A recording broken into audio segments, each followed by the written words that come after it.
I've been lucky to have a career as an engineer, but like poet Robert Louis Stevenson, I sometimes think that engineering has swamped the creative side of my personality. Allumage et AB. Décollage. Stevenson complained that he was from a family of engineers, and I've begun to wonder if that is the case for me too.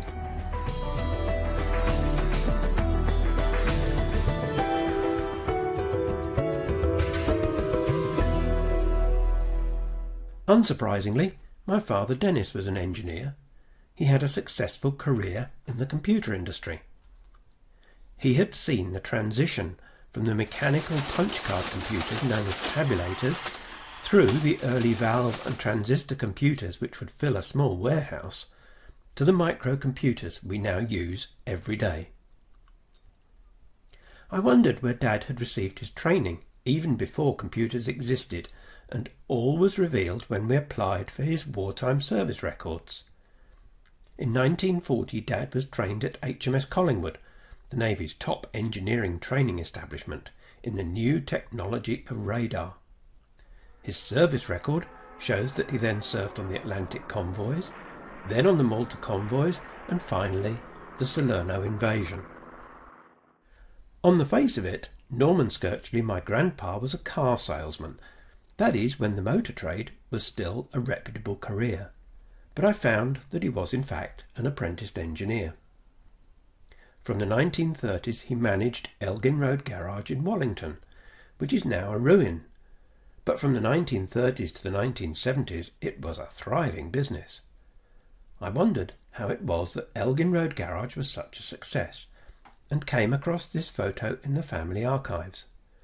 Grandpa, it seems, was treasurer and later Grand Master of the Croydon Lodge of the Freemasons, so it seems he had all the right contacts. My grandmother, Cathy, said disparagingly that my great-grandfather Lionel was a drunkard who made his money selling paintbrushes. It seems that actually Lionel did rather well.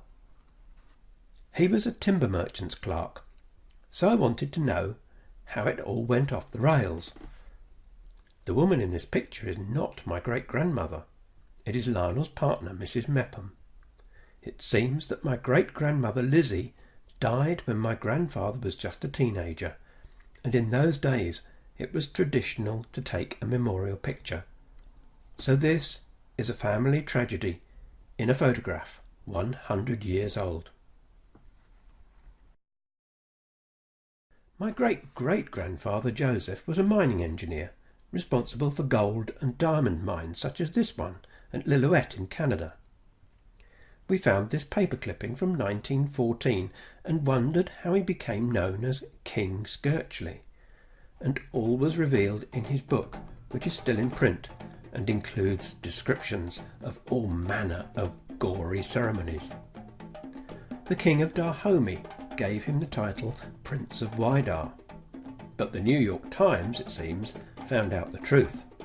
The book was actually a cover for gun running, and Joseph was finally bought off by the French occupying power and fled to New York. Joseph was born in the village of Hinckley near Leicester, and there then follow a long line of Josephs and Thomases, all engineers, all living in Hinckley, right back to the Industrial Revolution. I headed to Hinckley to track down my name, and what I found was frankly a shock.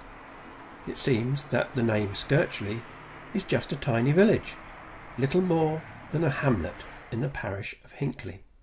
So my name is a plague name, adopted by peasants after the Great Plague, to uniquely identify themselves for payment. My name is as English as apple pie, and there it would have rested had I not taken a DNA test. My DNA shows clearly that my ancestors were among the invading Danes and Vikings. Wouldn't it be great if my ancestors engineered those amazing longships?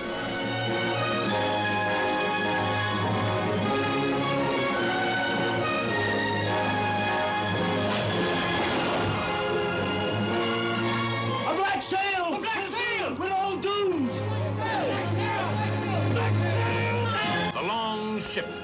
Seldom has the screen seen such an avalanche of excitement. So it seems I do in fact come from a family of engineers, dating from the Industrial Revolution. And just maybe I can trace engineering in my family back nearly 2,000 years to the Viking longships. And as my wife Pauline says, maybe that explains it. I really don't know what she means.